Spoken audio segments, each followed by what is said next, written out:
నేను పరిచర్య ప్రారంభించినప్పుడు 6 అడుగుల వెడల్పు 12 అడుగుల పొడవు ఉన్న గదిలో మొదలుపెట్టాను. 11:30 12 ఉంటుంది అంతే పొడవు. వెడల్పు మాత్రం 6 అడుగులు. నేను అడ్డం పండుకున్నాను అనుకో, ఆ గదిలో ఇటు తల అటు కాళ్ళు సరిపోయిద్దిగా, అట్లా ఉంటుంది. అంత చిన్న గదిలో నేను మొదట పరిచర్య ప్రారంభించింది. ఆ చిన్న గది పరిచర్యను ఈరోజు 5 ఎకరాల పైచిలుకు చేశాడు ఆయన. మరి ఇంత కార్యం చేసినోడు ఇయ్యలేడా ఏమండి? 6 అడుగుల వెడల్పు 11:30 12 అడుగుల పొడవు ఉన్న గది ఎక్కడ? 5 ఎకరాలు ఎక్కడ? దానికి దీనికి పోల్చుకుంటే ఇది ఎన్ని రెట్లు ఎక్కువ? సో ఇంత కార్యం, దాని అవసరత ఉంది, దేవుడు చేశాడు. మనకు నిజంగా అంత అవసరత ఉంది ఇప్పుడున్న పరిస్థితిని బట్టి. కాబట్టి మనకి సొంతంగా ఇవ్వని, లేదా కొంచెం ప్లేస్ ఇచ్చి మన సొంతానికి మిగిలిందంతా పక్కన వాళ్ళతో ఆయనే మాట్లాడి ఇప్పించని, సర్వభూమికి ఆయన రాజై ఉన్నాడు కనుక ఆయన చిత్త ప్రకారం ఎలా ఉంటే అలా చేస్తాడు. ఓకే, అసలు ఆ ఛాన్స్ కూడా లేకుండా ఇప్పుడు కరోనా వచ్చినట్టు మళ్ళీ ఇంకొకటి ఏదన్నా సమస్య తలెత్తితే ఎట్లా చేస్తాడో ఒకటైతే ఖచ్చితంగా చెప్పగలుగుతాను. మనం పొలాలు తీసుకొని పెట్టినా తీసుకోకుండా పెట్టినా ఎట్ట చేసినా ఇంకా ఎక్కువ టైం అయితే లేదు ఆయన రాకడికి. దేవునికి స్తోత్రం, హల్లెలూయా. మనసులో కూడా ఎక్కువ ప్లేస్ తీసుకొని అక్కడ ఒక చారిత్రక పరిచర్యలాగా చారిత్రకంగా చేయాలనే ఆలోచన కూడా లేదు నా మైండ్లో. ఎందుకంటే టైం లేదు. అర్థమైందా? ఎక్కువ టైం అంత దగ్గరకు వచ్చేసింది టైం, చాలా చాలా దగ్గరకు వచ్చేసింది. నేను చెప్పటం కాదు, కొద్ది రోజుల్లో మీకే అర్థమవుద్ది టోటల్గా ఎలా మారిపోబోతుందో ప్రపంచ పరిస్థితి. చూస్తానే మారిపోయింది. నేను కహానీ చెప్పట్లేదు, భవిష్యత్తు సంభవాలు చెప్తున్నా. ఖచ్చితంగా చూస్తానే మారిపోతుంటుంది ప్రపంచ పరిస్థితి. రకరకాల వింతైనటువంటి పరిస్థితులు ప్రపంచం ఎదుర్కోబోతుంది. ఒక దేశం, ఒక రాష్ట్రం కాదు, ప్రపంచవ్యాప్తంగా యుద్ధాలు కూడా సంఘటిల్లబోతున్నాయి. యుద్ధములు జరుగుతాయి. అందులో కూడా జన నష్టం జరిగే అవకాశం ఉంది. ఈ ఒక్క తెగులతో ఆగిపోదు, ఇంకా క్రొత్తవి అమల్లోకి వస్తాయి, లైన్లోకి వస్తాయి తెగుళ్ళు. ఇంకా కొద్ది కాలం తర్వాత అసలు కరెన్సీ అనేది, డబ్బు అనేది మన చేతిలో ఉండకుండానే మాయమైపోయింది. కరెన్సీ నోట్ నీ చేతిలో, నీ బ్యాగ్లో, నీ పర్సులో ఉండదు. ఇక టోటల్గా అందరి డబ్బు కూడా సిస్టంలోకి వెళ్ళిపోతుంది. టోటల్గా అంత వ్యవస్థ అంతా కూడా కంప్యూటరైజ్డ్ అవుతుంది. అర్థమైందా? నువ్వు మార్కెట్కి వెళ్ళి కరివేపాకు కొన్నా కూడా నీ అకౌంట్లోంచి అతని అకౌంట్లోకి మనీ ట్రాన్స్ఫర్ చేయటమే. జేబులోంచి పైసలు తీసి ఇచ్చే పరిస్థితి భవిష్యత్తులో ఉండదు ఇంకా కొద్ది కాలంలో. ఇప్పటికే దాదాపు 4-5 సంవత్సరాలకు ముందు నుంచే నగదు రహిత పాలన అని ఒక స్లోగన్తో తిప్పలు పడ్డారు. ఆ రోజు ఆరంభం. ఇప్పుడు దాదాపు అందరూ బ్రదర్ మీకు గూగుల్ పే ఉందా, ఫోన్పే ఉందా, ఆ పే ఉందా, ఈ పే ఉందా అని, అవు పే ఉందా అన్నట్టు అడుగుతున్నారు. ఈ పే ఆ పే ఇదంతా బాగా అభివృద్ధి చెందింది, డబ్బు మాత్రం చేతుల్లో ఉండదు. ఇదంతా ఎందుకు చెప్తున్నానంటే ఇక రాబోతున్న దినాల్లో ఇవన్నీ మీరు గమనిస్తూ ఉంటారు. ఇది కూడా ఎందుకు అందరి డబ్బు అకౌంట్లోకి వెళ్ళిపోతుంది, అలాంటి పరిస్థితిని గవర్నమెంట్స్ ఎందుకు స్వాగతిస్తాయంటే 2 కారణాలను బట్టి గవర్నమెంట్లు ఈ కరెన్సీ రహిత పాలన తీసుకొస్తాయి. ఇప్పుడు ఆల్రెడీ కొన్ని దేశాల్లో అమలు అవుతుంది, మన దేశంలో కూడా స్టార్ట్ అయింది. సగభాగం ఇప్పుడు అదే జరుగుతుంది. ఎంతమందికి గ్రహింపు ఉంది నేను చెప్పే సంగతి? సగభాగం ఫోన్పే, గూగుల్ పే.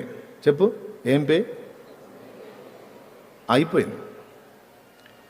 సగభాగమే డబ్బు.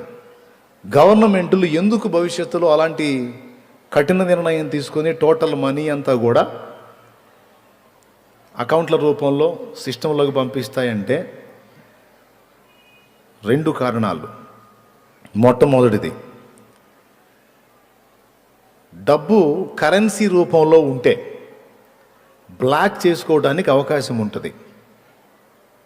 బాగా వినండి, డబ్బు కరెన్సీ రూపంలో ఉంటే బ్లాక్ చేసుకోవడానికి, బ్లాక్ మనీగా దాచిపెట్టుకోవడానికి అవకాశం ఉంటుంది. బ్యాంక్ అకౌంట్లోనేమో కొంత డబ్బు చూపిస్తాడు, దానికి రెట్టింపు సంఖ్యలో తనకు సంబంధించిన వాళ్ళ ఇళ్లలోనో లేదా ఎక్కడైనా రహస్య ప్రదేశాల్లోనో తన దగ్గర బ్లాక్ మనీ కొంత దాచిపెట్టుకుంటాడు. ఎందుకు ఈ పని చేస్తాడు అంటే, మనీ అంతా బ్యాంకులో ఉంచాడు అనుకో, గవర్నమెంట్కి ట్యాక్స్ కట్టాలి. ట్యాక్స్ రకరకాలుగా ఉంది. ఉదాహరణకి ₹1,00,00,000 బ్యాంకులో స్థిరపరుచుకున్నాడు అనుకో, ఆ పన్నులు విచిత్రంగా ఉంటాయి. 30 లక్షలు ప్రేమతో వాళ్ళు తీసుకొని 70 లక్షలు అతనికి ఇస్తారు. ప్రేమతో. ఎవరు? రైట్. 10 కోట్లకి ప్రేమతో 3 కోట్లు తీసుకుంటారు. అర్థమైందా? ఇంత ట్యాక్స్ నేను కష్టపడి, నేను సంపాదించి, నేను నానా గడ్డి తిని ఇబ్బందులు పడి ఇచ్చేస్తే మరి గవర్నమెంట్ ఎంత తీసేసుకుంటుంది అన్న ఫీలింగ్తో ఫస్ట్ నుంచి ఇప్పటిదాకా చాలామంది బ్లాక్ మనీని భద్రం చేస్తూ ఉంటారు. ఆ బ్లాక్ మనీని బినామీ పేర్లతో బిల్డింగులు, అపార్ట్మెంట్లు, స్థలములు, పొలములు గట్రా కొంటుంటారు. బినామీ పేరు అంటే వేరే వాళ్ళ పేరు. ఆ నమ్మకస్తుల్ని కొంతమందిని చూసుకొని వాళ్ళ పేర్లు పెట్టి మనీ, బ్లాక్ మనీ, దాచిపెట్టిన మనీని వాళ్ళ పేరు మీద పొలాలు అవి కొంటారు. ఇలాంటి వ్యవస్థ ఇప్పుడు నడుస్తుంది ఆల్రెడీ. ఏది? మన దేశంలో. ఇప్పుడు అందరూ న్యాయంగా ట్యాక్స్ కడితే దాదాపు మస్తు పైసలు. అందరూ న్యాయంగా కట్టకనే ట్యాక్స్ పెంచి పడేశాడు, దొరికినోడి దగ్గర దొరికినట్టు లాగటానికి. దేవునికి స్తోత్రం. వాళ్ళు ట్యాక్స్ కొంచెం తగ్గించే పని అయితే ఇల్లు కట్టే అవకాశం ఉండొచ్చు, అదొక ప్లాను. సో అట్లా జరుగుతుంది.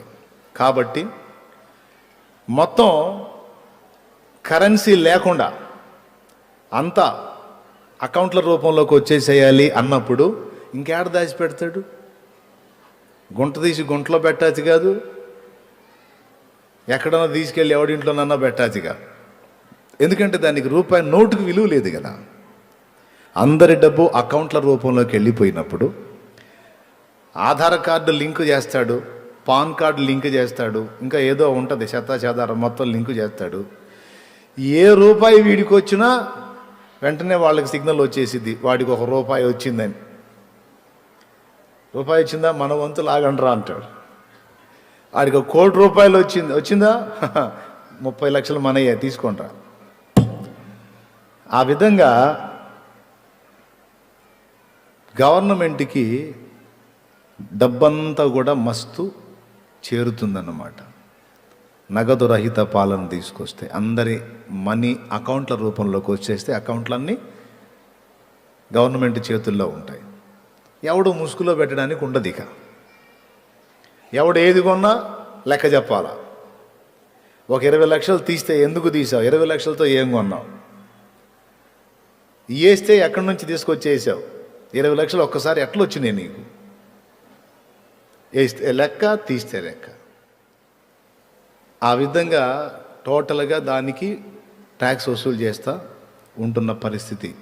ఇక భవిష్యత్తులో బాగా గమనించాలి, భవిష్యత్తులో చేతిలో కరెన్సీ ఉండదు, అంతా అకౌంట్ల రూపంలో. కరేపాకు కొన్నా కూడా ఫోన్పే, గూగుల్ పే అన్నట్టు ఇంకో పే ఆ పే ఈ పే ఏ పే వచ్చింది.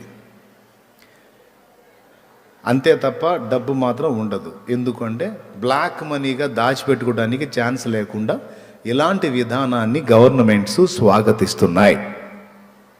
ఎంతమందికి అర్థమైంది? ఈ డబ్బుల వ్యవహారం మనకెందుకు, నువ్వు వాక్యం చెప్పక అనుకోకండి, చెబుతా, వాక్యం కూడా చెబుతా. అయింది. రెండవది, నగదు రహిత పాలన.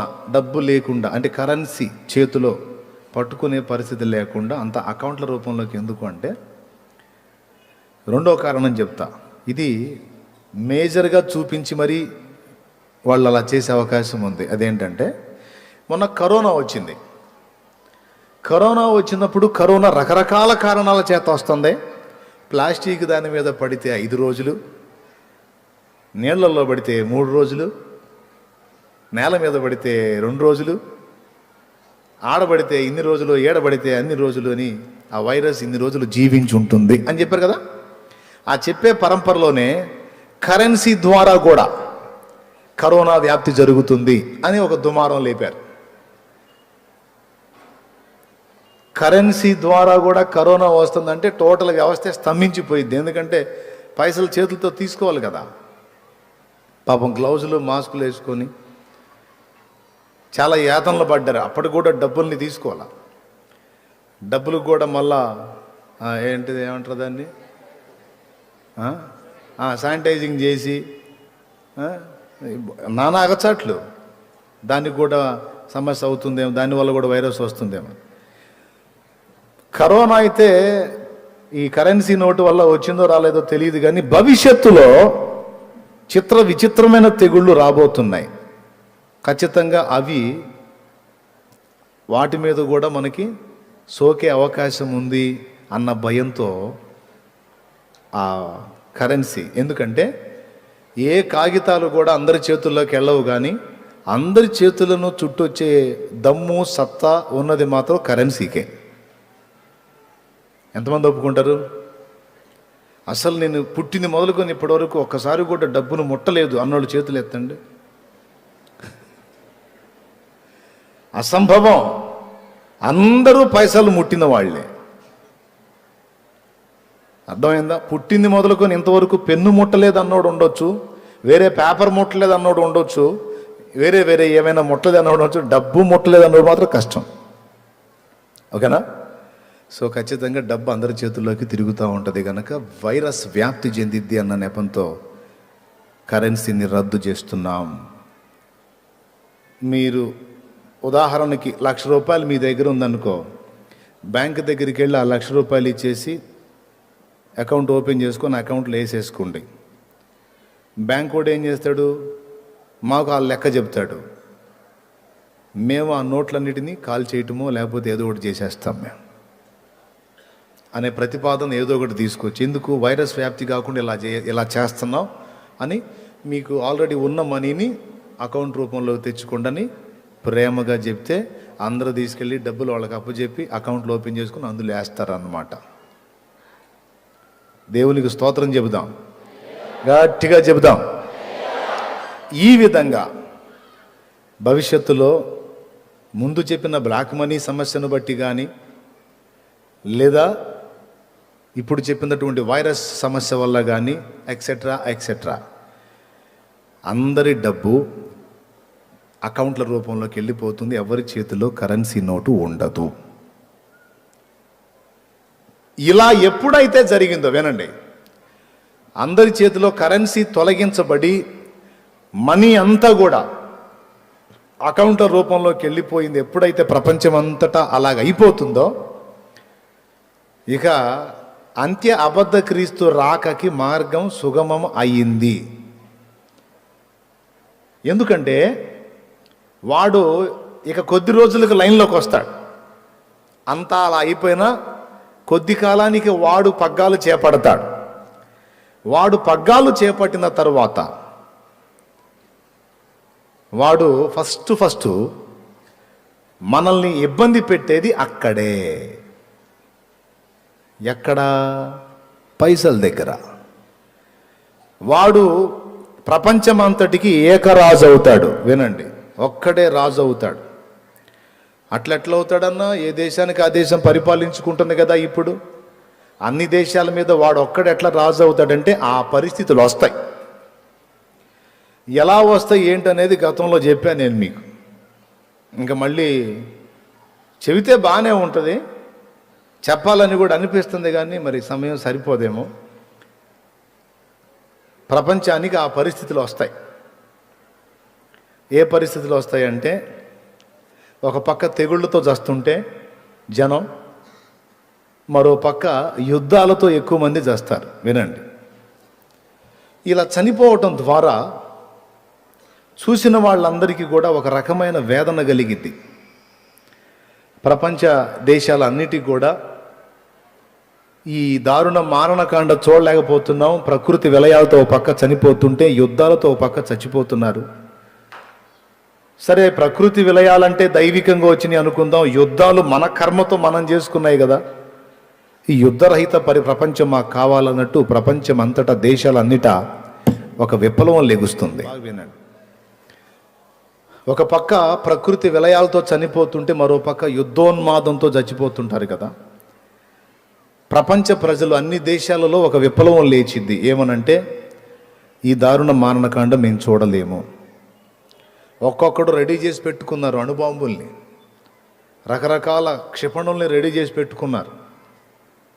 మొన్న బైడెన్ ఎప్పుడైతే లైన్లోకి వచ్చాడో ఉత్తర కొరియా వాడు వెంటనే అణుప్రయోగం చేశాడు. అంటే ఏంది? దమ్ముందా, ఆడిపోయాడు, నువ్వు వచ్చావు సై మరి అన్నట్టు. అంటే రెచ్చగొట్టే చర్య. మరో పక్క భారత్ మీదికి ఒకప్పుడు పాకిస్తాన్ శత్రు దేశంగా ఉండేది, ఇప్పుడు చైనా, టర్కీ కూడా, ఈ మూడు ఏకమై పాకిస్తాన్, టర్కీ, చైనా మూడు కలిసి భారత్ను ఢీ కొట్టడానికి కుట్ర చేస్తున్నాయి. బాగా వినండి,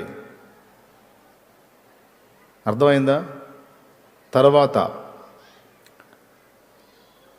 రష్యా ఇజ్రాయెల్తో ఫైట్ చేయడానికి ఆలోచన చేస్తుంది. రష్యా ఇజ్రాయెల్తో ఫైట్ చేయడానికి ఆలోచన చేస్తుంది. అది నిజంగా ఫైట్ చేయడానికి కదిలిన నాడు ఇంకా అన్నిటికీ ముహూర్తం దగ్గరకు వచ్చిందని అర్థం. మూడు రకాలు చెప్పా. ఒక పక్క ఉత్తర కొరియా వాడు అమెరికాని డి అంటే డి అంటున్నాడు. ఒక పక్కన భారత్నేమో చైనా, పాకిస్తాన్, టర్కీ మూడు ఏకమై ఢీ కొట్టడానికి ప్లాన్ చేస్తున్నాయి. మరో పక్కన రష్యా ఇజ్రాయెల్ దేశం మీదకి వెళ్ళడానికి ఆలోచన చేసి మంతనాలు చేసి దానికి మిత్ర దేశాలను కూడా సంభాషణలు చేస్తూ మంతనాలు జరుపుతున్నట్టు విశ్వసనీయ సమాచారం. కాబట్టి ఎక్కడ ఏది ముందుకొచ్చినా ప్రాణ నష్టం తప్పనిసరి. బాగా వినాలి. ఇకపోతే ఈ వ్యవహారం అటుంచితే, అరబ్ దేశాలు భవిష్యత్తులో జరగబోతుంది, గుర్తుపెట్టుకోండి. అరబ్ దేశాలు 10 దేశాలు కలిపి ఒక్కటే దేశంగా మారబోతుంది. కారణం ఏదైనా కావచ్చు. మనం ఇంతమంది ఉండి స్వతంత్రులంగా ఎవడికోడు పాలన చేసుకుంటుంటే ఎవడు మనల్ని లక్ష్య పెట్టట్లేదు. ప్రపంచమంతటా మనం ముద్ర వేయాలంటే మనం విడివిడి దేశాలుగా కాకుండా మనందరం ఇస్లామిక్ సంబంధులం కాబట్టి మనందరం కలిసి ఒక్కటే దేశం అయిపోదాం. అప్పుడు 10 దేశాలు కలిసి ఒకటే అయిపోయి ఒకటే ముద్ర, ఒకటే రాజు అయినప్పుడు అమెరికా కంటే కూడా అదే అగ్రరాజ్యం అవుతుంది. బాగా వినాలి. ఇప్పుడు అమెరికా అగ్రరాజ్యం కదా, దానికంటే కూడా అది అగ్రరాజ్యం అయిపోతుంది. నేను చెప్పే ఎంతమందికి అర్థమవుతున్నాయి? ఇవన్నీ భవిష్యత్ సంభవాలు, బైబిల్లో దాచబడిన సత్యాలు. అయిపోయిన తర్వాత ఓ ప్రక్క నుంచి ప్రకటన గ్రంథం అంతటిని గురించి కూడా మీకు సంక్షిప్తంగా వివరించాలని ఆశపడుతున్నా. అది జరగాలని ప్రార్థన చేయండి. చెప్తా. నేను వ్యక్తిగతంగా ప్రకటన గ్రంథం చదివాను, భక్తులు రాసిన పుస్తకాలు చదివాను. ఇంగ్లీష్ వాళ్ళ పుస్తకాల్లో ఏముంది, మన తెలుగు భక్తులు ప్రకటన మీద రాసిన వ్యాఖ్యానాలు ఏమేంటి అన్నీ చదివాను దేవుని కృపతో. మ్యాటర్ మొత్తం కూడా మీకు సింపుల్గా ఒక కథలాగా చెప్పడానికి మొత్తం సేకరించి పెట్టుకున్నా. సరుకు మొత్తం. సింపుల్గా విషయం అర్థమయ్యేటట్టు ఒక కథలాగా చెబుతున్నా. కానీ ఇప్పటిదాకా నేను చెప్పినవి మాత్రం భవిష్యత్తులో జరుగుతాయి. అవి జరిగినప్పుడు నేను కూడా ఉన్నాను అనుకో, చల్లవన్నా నువ్వు చెప్పినట్టు అయింది అని వచ్చి నాకు ప్రైజ్ లాట్ ఇస్తావు. ఒకవేళ దేవుడి చిత్తమై నేను అడిగి వెళ్ళాను అనుకో, నువ్వు ఉన్నావు అనుకో, అన్న చెప్పినట్టే జరుగుతుంది అని నువ్వు ఖచ్చితంగా అనుకుంటావు. ఒకవేళ నేను ఇక్కడ భూమి మీద లేకుండా ఏసైతో ఉంటే, ఒకవేళ నేను కూడా భూమి మీద ఉన్నాను అనుకో, వచ్చి మొన్న కరోనా వచ్చినప్పుడు తడవ కొంతమంది వచ్చి, అన్నా నువ్వు చెప్పినట్టే జరుగుతుంది కన్నా, ఇదేందన్న నేను చెప్పినట్టు కాదు, వెర్రి మోకాలరా, బైబిల్ చెప్పింది, బైబిల్ ప్రకారం జరిగిద్ది. హల్లెలూయా, హల్లెలూయా. కార్తీక దీపాలు చూడటం కాదు, లోకంలో ఏం జరుగుతుంది, ఏం జరగబోతుంది అనేది కాస్త అది చూడండి. మీరు చూడొద్దన్నా ఏమి నేను మీరు అవి చూడొద్దు ఈ చూడొద్దు అనగానే సరే అని ఇంక నుంచి చూడమని సెల్ ఫోన్లో నేను పెట్టిపోతారా? పొరపాటును కూడా ఆ పని చేయరు. చెప్పేటప్పుడు దేవుని మాటలు వినబడేటప్పుడు మాత్రం తీవ్రమైన తీర్మానాలు చేసి ఇంటికి వెళ్ళగానే మళ్ళీ అదే పాటగా ఎక్కువ మంది పాడేది. అందుకని నేను చెబుతున్నా, ఒకవేళ నీకు నేత్రాశ పిచ్చి ఉంటే చూడు, కానీ మాయ నాటకాలు కాదు చూడాల్సింది. బ్రతుకు తెరువు కోసం కొంతమంది కల్పిత పాత్రలు వేసుకొని వేసే వేషాలు నాటకాలు కాదు చూడాల్సింది. ప్రకటన గ్రంథంలో చెప్పిన నెరవేర్పులన్నీ ఒకటొకటిగా జరగటం ప్రారంభమవుతుంది. న్యూస్ చూడు. నువ్వు చూడాలనుకుంటే, కాసేపు ఏదన్నా చూడాలనుకుంటే ప్రపంచంలో ఏం జరుగుతుందో చూడు. అరబ్ కంట్రీస్, ముస్లిం దేశాలు 10 దేశాలు కలిసి ఒక్కటిగా మారబోతున్న పరిస్థితి తొందరలో రాబోతుంది. అది కూడా జరిగింది. అవన్నీ ఒక్క దేశం అయిపోయినప్పుడు ఒక్కడే రాజు అవుతాడు. ఆ రాజు సిరియా సంబంధి అయి ఉంటాడు. బాగా వినండి. ఇక ప్రపంచం మొత్తానికి పెద్ద రాజ్యంగా ఆ అరబ్ రాజ్యమే కనపడిద్ది. ఎందుకంటే 10 దేశాలు కలిసి ఒకటైపోయింది కదా, దాని ఎఫెక్ట్. అదేమో అలా అయింది.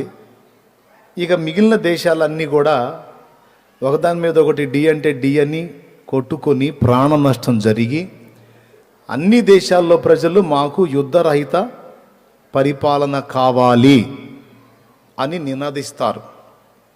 అలా నినదించినప్పుడు ఐక్యరాజ్య సమితిలో అన్ని దేశాల ప్రధానులు, ప్రభుత్వ అధికారులు గ్యాదర్ అయి మంతనాలు జరుపుతారు.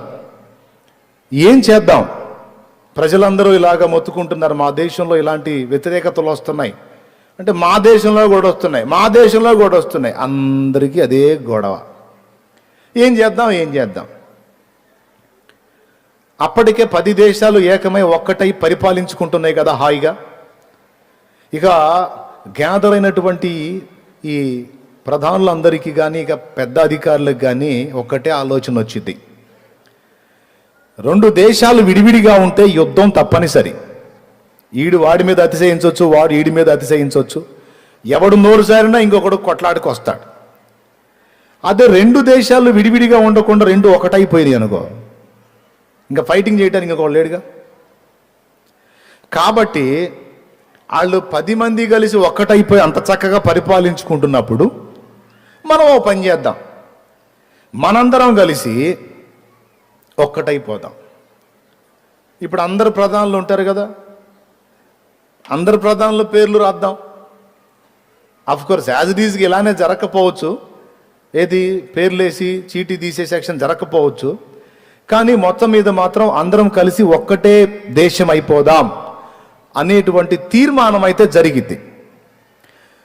అందరం కలిసి ఒక్కటే దేశం అయిపోయి ఒక్కటే రాజుని ఎంపిక చేద్దాం, ఒక్కటే ముద్రను అమల్లోకి తెద్దాం. అప్పుడు 2 దేశాలు విడివిడిగా ఉంటే కొట్లాట యుద్ధం ఉంటుంది కదా, అవి 2 లేకుండా విడిగా ఉండకుండా 2 కలిసిపోతే ఇంకా గొడవ ఏముంది? తెలంగాణ ఆంధ్ర 2 కలిసి ఉన్నప్పుడు ఏమన్నా లొల్లుందా? నీళ్ల విషయంలో కానీ ఎక్సెట్రా లేదు. ఇప్పుడు విడిపోయినందున ఆ మధ్య నీళ్ళ కాడ కొంచెం క్లాష్ అయింది. ఇంకా మరికొన్ని విషయాల్లో క్లాష్ అయిందా లేదా? విడిపోతే కొట్లాటే, కలిసి ఉంటే గొడవే లేదు. ఈ కారణాన్ని బట్టి అన్ని దేశాలు కలిసి మనం ఒకటైపోదాం, మనలో ఒకడిని రాజుగా నియమిద్దాం అని ఆలోచనకు వస్తారు. ఆలోచనకు వచ్చినప్పుడు వీళ్ళు ఈ ప్లాన్లో ఉంటారు. ఒక పక్క ప్రకృతి విలయాలు జరుగుతూ ఉంటాయి. అమెరికా అన్ని విధాలా ఎఫెక్ట్ అయిపోయి ఆర్థిక మాంద్యంతో, ప్రకృతి వైపరీత్యాలతో, రకరకాల పరిస్థితులతో అమెరికా భయంకరంగా ఎఫెక్ట్ కాబోతుంది భవిష్యత్తులో. అగ్రరాజ్యం అని పేరే కానీ ఆ స్థాయిని కోల్పోతుంది అమెరికా. ఎక్కడి దాకా ఎందుకు? మొన్న ట్రంప్ టైంలోనే టెన్షన్ వచ్చింది ఆయనకి. ఎందుకు అంటే విపరీతమైన జన నష్టం జరుగుతుంది ఈ కరోనా వల్ల. జరుగుతున్నా సరే లాక్డౌన్ ప్రకటించాల చాలా కాలం. ఎందుకు ప్రకటిస్తే అన్ని విధాలా ఎఫెక్ట్ అవుతుంది. దాని యొక్క అగ్రత్వాన్ని కోల్పోయే ప్రమాదం కూడా ఉంది. ఆ కారణం చేత వ్యవస్థ నడవటానికి బ్రేక్ లేకుండా కొంతకాలం నడిపినందుకు ఎక్కువ మంది ఎఫెక్ట్ అయిపోయారు. ఏమండి లైన్లో ఉన్నారా? ఎటన్నా పోయారా? ఎంతమంది ఉన్నారు లైన్లో? రైట్, దేవునికి స్తోత్రం కలుగును గాక. మొన్ననే ఆ డేంజర్ వచ్చింది, దానికి కొద్దిగా మళ్ళా తప్పించుకుంది. ఇక రాబోతున్న రోజుల్లో మాత్రం ఖచ్చితంగా అయింది. ఏమిరా అమెరికా మీద ఏమైనా పగబట్టావా అంటే నేను కాదు, దేవుని యొక్క గ్రంథం చెబుతున్న సాక్ష్యం. అమెరికా అలాంటి ప్రతికూల పరిస్థితి ఎదుర్కొని అగ్రరాజ్యం అన్న పేరు పొందిందే అయినప్పటికీ శక్తిహీనంగా ఉండిపోతుంది. ఓకే, మిగిలిన దేశాలన్నీ కలిసి మనం ఒక్కటే దేశం అవుదాం అనే ఆ మంతనాల్లో ఉంటారు.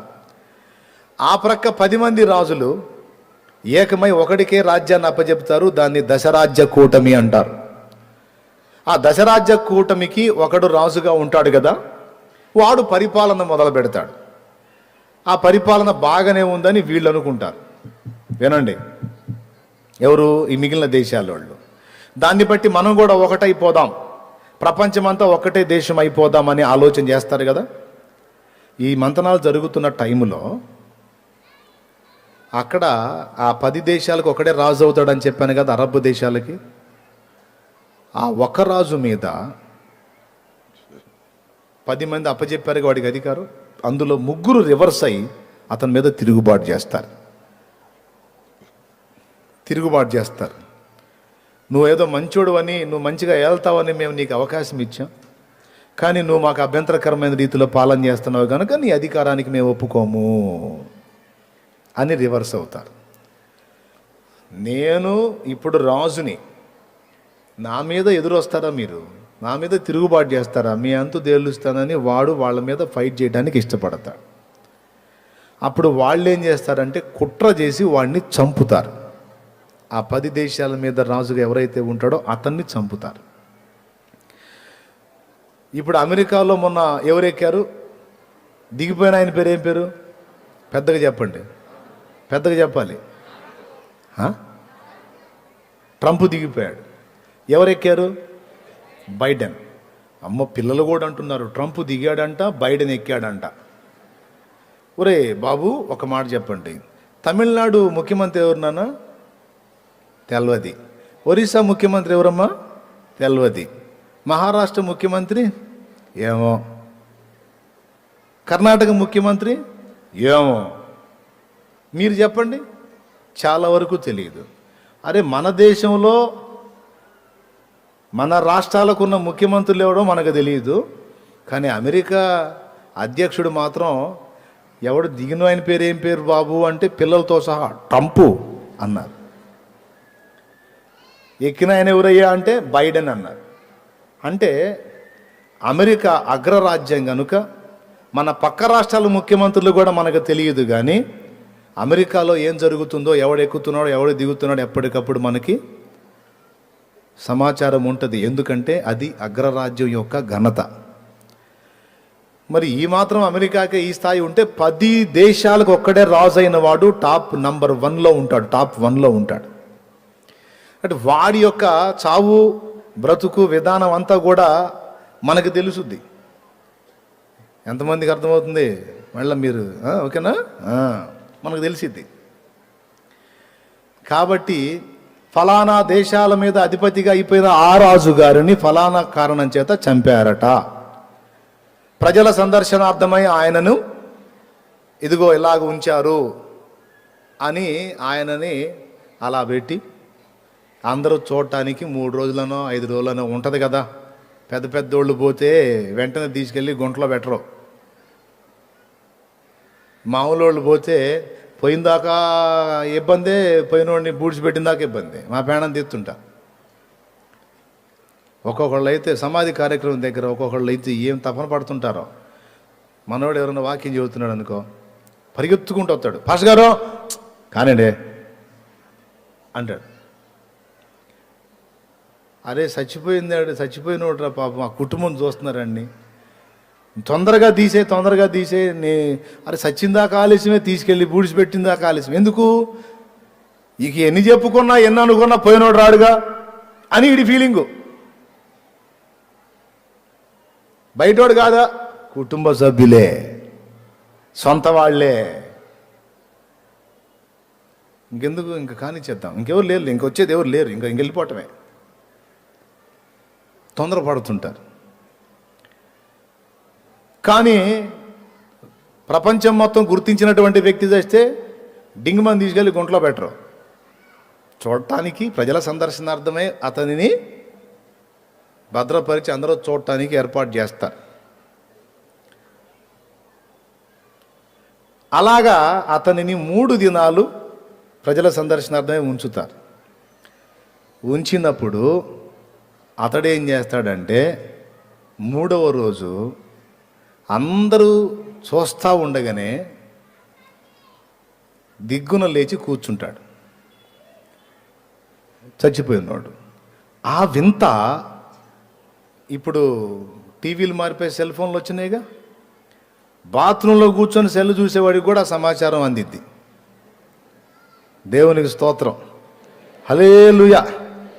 కొంతమంది అంతే కదా, బాత్రూంలో పోయి ఆ కొద్ది టైం ఎందుకు వేస్ట్ చేయాలి కదా, అది ఆ స్థితిలో ఉన్నోడికి కూడా మ్యాటర్ అందిద్ది. ఏమని, ఫలానా వ్యక్తి ఇలా చనిపోయాడు, ఇలా లేదు.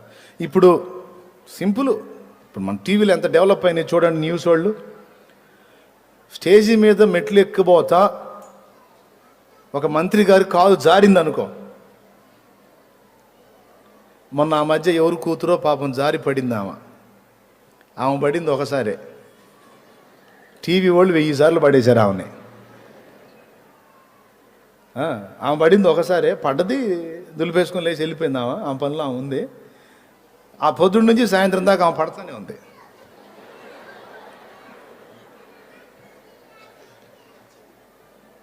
అది ఎన్నిసార్లు పడేస్తారు ఆమెని అంటే, మరి వాళ్ళకి ఏదైనా మంచి హాట్ న్యూస్ దొరికిందాక ఆమెను పడేస్తానే ఉంటారు.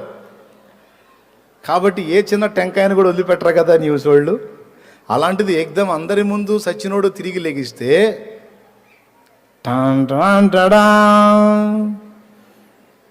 ప్రపంచం మొత్తాన్ని ఆశ్చర్యంలో ముంచెత్తినటువంటి అద్భుత సంఘటన అని మొదలుపెట్టి అదంతా లైవ్ చూపిస్తూ ఉంటారు.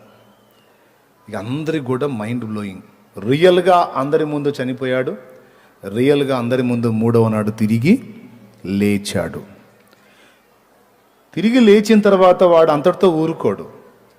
అంతకుముందు తను ప్రదర్శించని వింతైన శక్తులు తిరిగి లేచిన తర్వాత వాడు ప్రదర్శించటం మొదలు పెడతాడు. ఇలా మొదలుపెట్టిన తర్వాత ప్రపంచ ప్రజలంతా కూడా ఆశ్చర్యానికి గురవుతారు. ఏంటిది, ఆకాశం నుండి అగ్ని కురిపించగలుగుతాడు, నీళ్ళని రక్తంగా మార్చగలుగుతాడు, కొన్ని వింత వింత క్రియలు చేయగలుగుతాడు. అందరూ చూస్తుండగా ప్రజలంతా ఆశ్చర్యచకితులైపోయి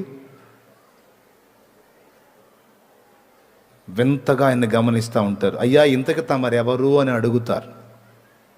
అప్పుడు చెప్తాడు, మీరు అనుకుంటున్న రాజు గీజు కాదురా, నేనే నిజమైన క్రీస్తును అని.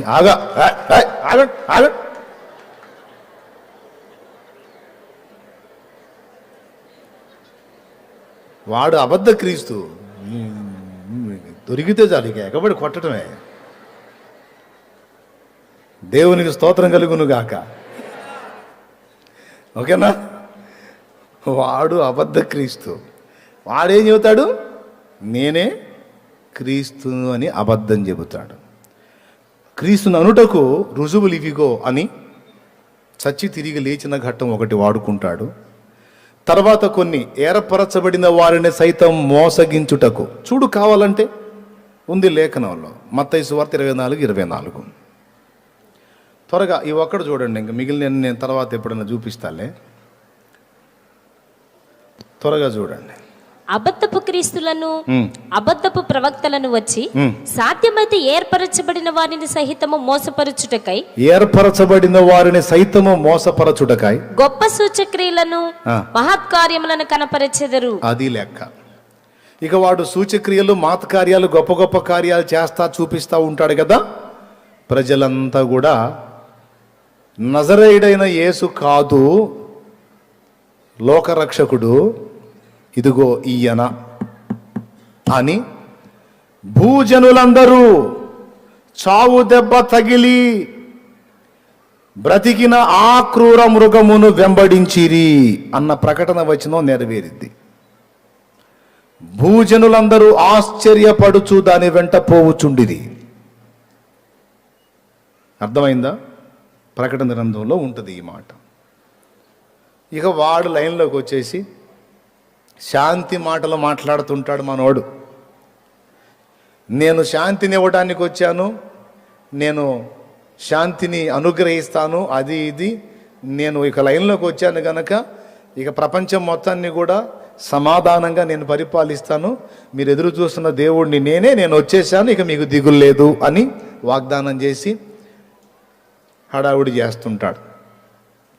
వాడు చేసే అద్భుతాలు, చచ్చి తిరిగి లేచిన విధానం, ఇవంతా ప్రపంచ దేశాల ప్రజలందరూ చూస్తారు కదా, ప్రపంచ దేశ నాయకులు కూడా చూస్తారు కదా. ఇక వీళ్ళందరూ కలిసి ఒక నిర్ణయానికి వస్తారు. ఏమనో తెలుసా? ఇప్పటిదాకా మనం మనుషులను ఏల్దాం అనుకుంటున్నాం, అందరం ఒక్కటైపోయి, ఇప్పుడు దేవుడే మన మధ్యలోకి వచ్చాడు. ఎవరో దేవుడే మన మధ్యలోకి వచ్చాడు.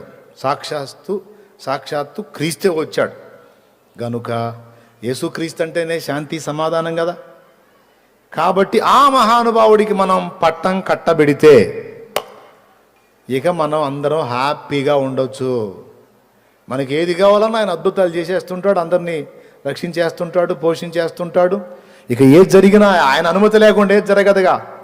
సర్వభూమి ఆయనదే కదా, దేవుడు కదా అని అతనిని దేవుడిగా విశ్వసించి ఇక అతనే రాజై పాలిస్తే ఇంకంతకంటే కావాల్సిందేముందని అందరూ కలిసి అతనికి పట్టం కట్టడానికి, ప్రపంచమంతటి మీద అతని రాజుగా నియమించడానికి ఇష్టపడతారు.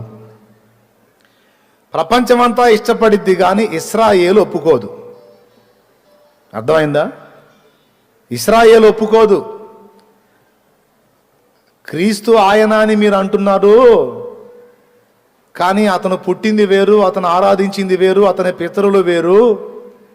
చచ్చిపోయి తిరిగి లేచాడు, దాన్ని మేము కూడా ఒప్పుకుంటాం. కానీ మాకు కొన్ని కోడ్ అవుతున్నాయి, కొన్ని కోడ్ కావటల్లా. గనుక మేము అతన్ని కొంచెం ఆలోచిస్తున్నాం అతని గురించి అని వాళ్ళ ప్రకటన రిలీజ్ చేస్తారు. ఈలోపు ఒక అబద్ధ ప్రవక్త ఇశ్రాయేల్లో రెడీగా ఉంటాడు. వీడికి సపోర్ట్ చేయటానికి అబద్ధ ప్రవక్త వాడి లైన్లోకి వచ్చి ఇశ్రాయేలు మొత్తాన్ని అద్భుతాలతో సూచక్రియలతో ఆకర్షిస్తాడు.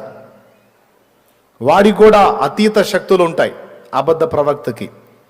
ఇశ్రాయేలు మొత్తం కూడా అతన్ని ప్రవక్త అని నమ్ముతుంది, నిజానికి మాత్రం వాడు అబద్ధ ప్రవక్త. దేన్ని బట్టి నమ్ముతుంది అంటే సూచక్రియలు మహత్ కార్యాలను బట్టి. అదే 1 కొరింథీ పత్రిక 1వ అధ్యాయంలో పౌలు మహనీయుడు అంటాడు, యూదులు సూచక క్రియలను అడుగుచున్నారు, గ్రీసు దేశస్థులు జ్ఞానమును వెదకుచున్నారు, మేము సిలువ వేయబడిన క్రీస్తును ప్రకటించుచున్నామన్నాడు పౌలు. యూదులు సూచక క్రియలకు ఆకర్షితులు గనుక ఆ అబద్ధ ప్రవక్త లైన్లోకి వచ్చి సూచక్రియలు మహత్కార్యాలు అక్కడ చేస్తూ ఉంటాం కారణం చేత ఇజ్రాయేల్ మొత్తం కూడా అతనికి కనెక్ట్ అయి ఉంటుంది. అర్థమైన వాళ్ళు స్తోత్రం చెప్పండి. ఇది ఎన్నిసార్లు విన్నా మళ్ళీ ఇంట్రెస్ట్గానే ఉంటుంది, ఎందుకంటే నిజంగా భవిష్యత్తులో జరగబోతున్న సంభవం కాబట్టి. దీన్ని ఎత్తుకుంటేనే నాకు ఆ బుద్ధి కాదు, అదొక బలహీనత అయిపోయింది. సరే పాయింట్కి వస్తా. ఇక వాడి కార్యాలను బట్టి, ఆ అబద్ధ ప్రవక్త కార్యాలను బట్టి ఇజ్రాయెల్ మొత్తం వాని కనెక్ట్ అయి ఉంటుంది. వీడు ఆ అబద్ధ క్రీస్తుకు సపోర్ట్గా ఉంటాడు. వీడు అడుగుతాడు ఇజ్రాయెల్ని, ప్రపంచమంతా ఏకమై అతన్ని అంగీకరిస్తే మీరు మాత్రం కాదంటారేమిటి అంటాడు. అప్పుడు ఇజ్రాయెల్ పెద్దలు చెప్తారు ఏమనంటే, అయ్యా ప్రవక్త గారు, మీ మాటకు మేము అవిధేయత చూపేవాళ్ళమా? ఎంత మాట! కాకపోతే మా లేఖనాలను అనుసరించి అతని జీవితాన్ని, గతాన్ని, అతని పరిస్థితిని, అతని ఆరంభాన్ని అంతా చూస్తుంటే కొన్ని కోడ్ అవ్వట్లేదు, సింక్ అవ్వట్లేదు, అందుకని డౌట్గా ఉంది మాకు అంటారు. ప్రవక్తనైనా నేను చెబుతుంటే మీకు డౌటా అంటాడు వీడు.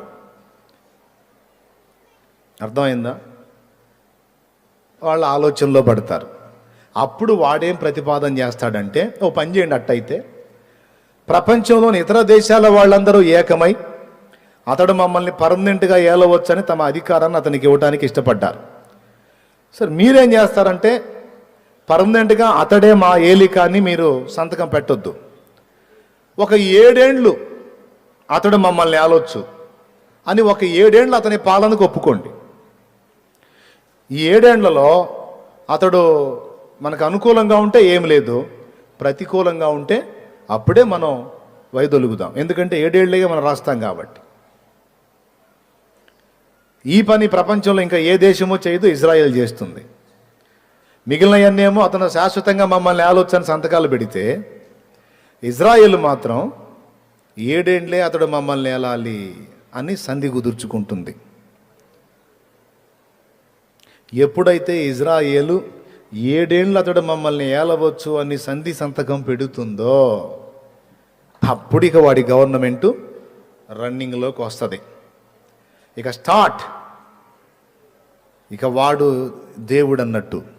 ఇక ప్రపంచం అంతటా వాడే రాజు, ఆఖరికి ఇజ్రాయెల్తో సహా. ఇక భూమి మీద వాడికి రివర్స్ ఎవరన్నా ఉంటారా? ఇక వాడు ఆడిందే ఆట, పాడిందే పాట. అవునా కాదా? చెప్పండి. అవునా కాదు? వాణ్ణి భయంకరంగా ప్రతిఘటించేటువంటి గుంపు ఒకటి భూమి మీదనే ఉంటుంది. అదే మనం.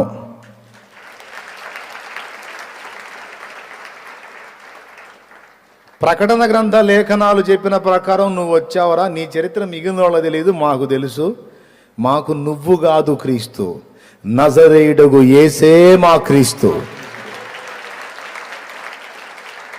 అని భూమి మీదున్న సార్వత్రిక సంఘము సంఘటితమై వాడిని ఎదిరిస్తుంది.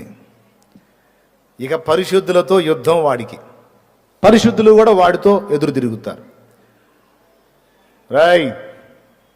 ఎవడైనా నా మాటను ధిక్కరించి తిరుగుబాటు చేసి తిరస్కరిస్తే వాడికి జరిగే పని వాడికి నేను చేస్తా. ఇందులో భాగంగా మొట్టమొదట అందరికీ ఇదే నా ఆజ్ఞ, ఆ మృగము యొక్క పేరైనను దాని పేరిట సంఖ్య అయినను చేతి మీద కానీ నొసటి యందు కానీ ధరించాలి. అర్థమైందా? ఏమిటది అంటే 666. ఆ మృగము పేరైనను దాని పేరిట సంఖ్య అయినను ముద్ర. అది కలిగి ఉన్నవాడు తప్ప క్రయ విక్రయములు చేయుటకు ఇక ఎవరికి అధికారము లేదు. నీ దగ్గరున్న వస్తువు అమ్మాలన్నా, ఎదురున్న వస్తువు కొనాలన్నా, కరివేపాకు కొనాలన్నా కూడా మార్కెట్కి వెళ్తావు, ఒక కట్ట కరివేపాకు అయ్యా అంటావు. అతనేమంటాడు తెలుసా? ముద్ర ఏది అంటాడు. ముద్ర ఏంది అంటే నీ పేరు చెప్పు అంటే పేరు చెప్తాడు. అకౌంట్ ఓపెన్ కాదు. అకౌంట్ ఓపెన్ కావట్లా అంటే ఓపెన్ కాదు బాబు అంటాడు. ఎవరు? సత్క్రైస్తవుడు. ఎందుకు కాదు అంటే ముద్ర వేయించుకోలేదని. ముద్ర వేయించుకోకపోతే ఎక్కడ ఇస్తావు యాపబో అంటారు. కొనుటకైనను అమ్ముటకైనను అవకాశం ఉండదు. ఎందుకు తెలుసా? వాడు అక్కడి నుంచి ఆజ్ఞ జారీ చేస్తాడు. ముద్ర వేయించుకుంటేనేమో యుగ యుగాలు దేవుని ఉగ్రతను కోపమును మద్యం తాగాల్సి ఉంటుంది. వేయించుకోపోతేనేమో వాడు కూడు నీళ్లు లేకుండా చేస్తాడు. ఇప్పుడు నిజ క్రైస్తవుడు ఎవడో డూప్లికేట్ ఎవడో బయటపడిద్ది. ఎంతమందికి అర్థమైందో స్తోత్రం చెప్పండి. హల్లెలూయా. చాలామంది కూటాలు పెట్టి యేసుప్రభు అద్భుతాలు సూచక్రియలు మాతకార్యాలు చేస్తాడు, అట్లా చేస్తాడు, ఇట్లా చేస్తాడంటే నమ్ముకున్నాం. కానీ కూటి నీళ్ళు లేకుండా చంపుతాడంటే నేను ఎందుకు నమ్ముకుంటాను? అమ్మాయి నేను పోతున్నా. ఎక్కడికమ్మా? ముద్ర వేయించుకుంటా.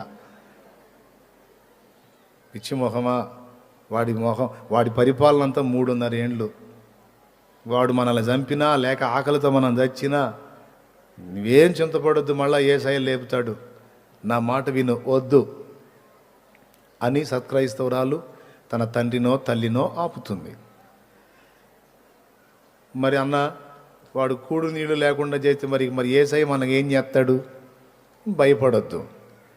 భయపడొద్దు. వాడు అన్నం లేకుండా నీళ్లు లేకుండా చంపడానికి ప్రయత్నించినా, వాడు నీకు ప్రాణహాని తలపెట్టడానికి ప్రయత్నించినా హతసాక్షుల లెక్కలో ఉన్నవాళ్ళు మాత్రమే హతులవుతారు తప్ప ఇక మిగిలిన వాళ్ళందరినీ దేవుడు ఏలియా దేవుని వలె ఆనాడు పోషిస్తాడన్నమాట. దేశమంతా కరువు, ఏలియాకు మాత్రం రొట్టెలు మాంసం. అట్లాగా ముద్ర వేయించుకున్న వాళ్ళకేమో జల్సాగా అన్నీ ఉన్నాయి అని ఆనందపడుతుంటారు ముద్ర వేయించుకున్న వాళ్ళు. ముద్ర లేనోడేమో మోకాళ్ళలోని ప్రభువా నువ్వే ఆహారం పంపించు, నువ్వు ఏలియా దేవుడివై ఆనాడు ఏలియాకి ఆహారం ఇచ్చావు కదా, ఈరోజు నేను నా భార్య నా పిల్లలు ఆకలితో ఉన్నాం దేవా, దయచేసి మాకు ఆహారం పంపు అంటే ఆనాడు అద్భుతమైన రీతిలో ఆయన నీకు పోషణ పంపుతాడు. అన్నా నిజంగా పంపుతాడో వదిలేస్తాడో అనే డౌటు నీకు అక్కర్లేదు. అర్థమైందా? ఇంకొకటి కూడా చెప్తా. ఆ రోజు హతసాక్షి మరణానికి కూడా నువ్వు వెనకాడవు. యేసు ప్రభుని నజరేయుడివి యేసుని నమ్ముతావా? నీకు శిరచ్ఛేదం చేయమని ఆజ్ఞ వచ్చిందంటే తొందరగా పదండి ఆ కార్యక్రమం కానివ్వండి నువ్వే వాళ్ళ వెంట పడతావు. ఎందుకన్నా మెంటలెక్కిద్దా ఏంది అని అడగవాకు. మెంటలెక్కదు, ఆత్మ అభిషేకం కుమ్మరించబడిద్ది. వాడు తన కాళ్ళ మందు బయలుపడినట్లు వానికి మనకు మధ్య ఉన్నటువంటి ఆత్మ వానికి మనకు మధ్యలో నుండి పక్కకు తొలగి మన మీదికి వస్తాడు. అది కడవరి వానకాలం. ఇక కుమ్మరించబడిద్ది అభిషేకం. ఇక చిన్న పెద్ద వృద్ధుడు స్త్రీ పురుషుడు అందరూ కూడా దేవుని సత్క్రైస్తవులందరూ కూడా క్రీస్తు సాక్షులుగా నిలిచి భగ్గున మండుతారు. వాడు చర్చిలు మూపిస్తాడు. గుర్తుపెట్టుకోండి, చర్చిలు మూపిస్తాడు, అంతటితో ఆగడు. మసీదులు మూపిస్తాడు, అంతటితో ఆగడు. ఈరోజు మనోళ్ళు గందరగోళం అవుతున్నారు కదా గుళ్ళు, అవి కూడా మూపిస్తాడు. ఇదేంది అంటున్నారా? అంతే. ఏది దేవుడు అనబడునో ఏది పూజింపబడునో దానంతటికి పైగా వాడు తన్ను తానే హెచ్చించుకొనును. దాని అర్థం ఏంటంటే ఎక్కడ ఎవరు ఏ గుడి ఏ కార్యక్రమం పెట్టబోయినా ఒకటే ఆజ్ఞ, అరే నిజమైన దేవుణ్ణి నేనే వచ్చి మీ కళ్ళ ముందు ఉంటే మళ్ళీ మీరు అక్కడెక్కడ మొక్కేదేందిరా, ప్రత్యక్ష దైవం నేను మీ కళ్ళ ముందు ఉంటే అంటాడు. జనాలు కూడా ఇక వేరే వాటిని వదిలేస్తారు. ఎందుకంటే మనకు దేవుడే కళ్ళ ముందు కనపడుతున్నాడు కదా, ఇంకేంటి అని అంత బ్రేక్. ఒకవేళ ఆ టైంలో మనము ఉన్నట్టయితే, ఏది ఇంకా కొద్ది కాలంలో చాలా తొందరగా అయినట్టయితే ఇంత మందిరం కూడా ఖాళీ హోతా హే. దానికి ముంగుర్తుగానే మొన్న కరోనా చిన్న జర్కిచ్చింది. స్తోత్రం. పెద్ద పెద్ద మందిరాలు సైతం బ్రేక్ అయిపోయినాయి, చిన్న మందిరాలు సైతం బ్రేక్ అయిపోయినాయి. ఆ పెద్ద వాటిల్లో ఇది కూడా ఒకటి కదా దేవుని కృపతో. చూసారా మరి ఇందులో కూడా జరిగిందా? ఎంత? 1 రోజా 2 రోజా 3 రోజా, కనీసం 3 నెలల పైచిలుకు. రేపు వాడి కాలంలో కూడా 3.5 సంవత్సరాలు బ్రేక్ అయిపోయింది. చెవులు గలవాడు ఆత్మస్వరం వినుగాక, భవిష్యత్తు సంభవం. 3.5 నెలలు చర్చి బ్రేక్ అయినట్టు. నిజంగా అండి, కరోనా టైములో ఎలాగైతే అందరినీ కంట్రోల్ చేసి కరోనా అందరినీ తన గుప్పెట్లో పెట్టుకుని గడగడగడ వణికించిందో, దేశ ప్రధానాధికారులు సైతం మాస్కులు పెట్టుకొని మనిషికి బారెడు దూరంగా కూర్చొని నానా బాధలు పడ్డారు కదా. రాజు నుంచి బీదవాని వరకు అందరికీ మాస్క్ వచ్చినట్టు రేపు వాడి పాలనలో ముద్ర వస్తుంది. ముఖానికి చేతికి, ముఖానికేమో మాస్కు, చేతికేమో గ్లౌజు. యాజ్ ఇట్ ఈజ్గా రేపు వాడి పాలనలో ముఖానికేమో నొసళ్ళ యందు ముద్ర, చేతి మీద ముద్ర. 3.5 నెలలు ఇది అల్లాడించింది, 3.5 ఏండ్లు వాడల్లాడిస్తాడు. 3.5 ఏండ్లు గుళ్ళో పూజలు లేవు, మసీదుల్లో నమాజులు లేవు, చర్చిల్లో ప్రార్థనలు లేవు. ఓకేనా?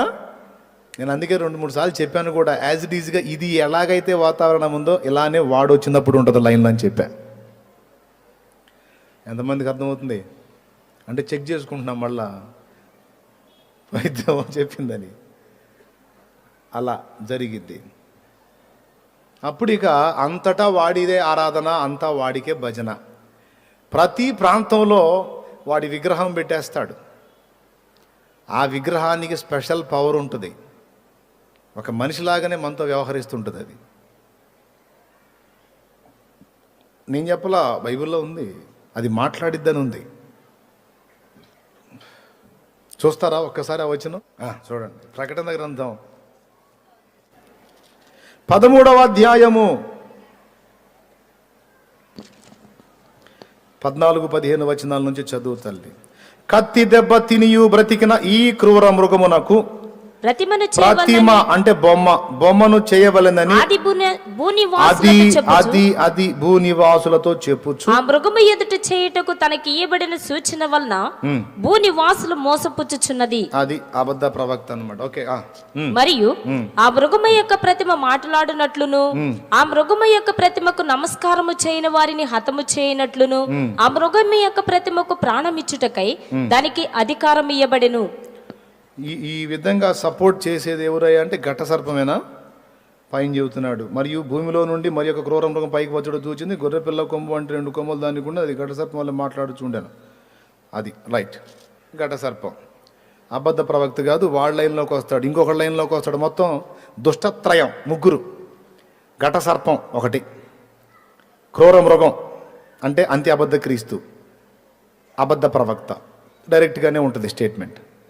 3. దీన్ని దుష్టత్రయం అంటారు, దైవత్రయం లాగా.